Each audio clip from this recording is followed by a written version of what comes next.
So the kidneys have many different functions. They filter nearly 200 liters of fluid from the bloodstream daily. They regulate the total volume of water in the body and the concentration of solutes in that water.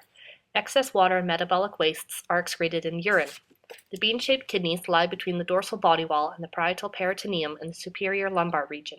They extend from approximately T12 to L3 and receive some protection from the lowest part of the rib cage.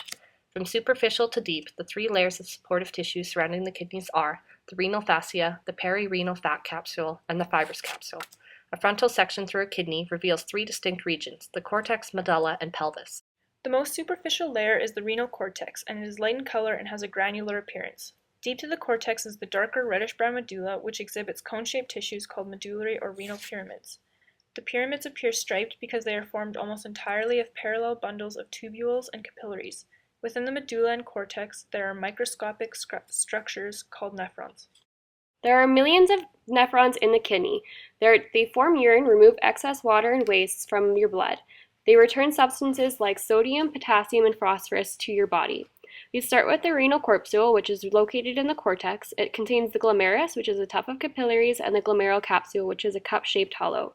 Then the renal tubules, and we start off with the proximal convoluted tubule, which goes down into the nephron loop, or the loop of Henle, and then comes back into the distal convoluted tubule.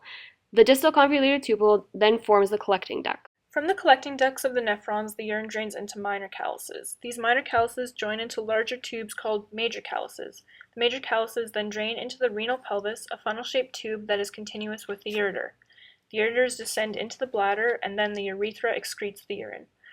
So kidney stones are formed from a buildup of excess substances filtered in the nephron. The buildup causes a stone that can obstruct drainage from the kidney, and this in turn causes extreme pain.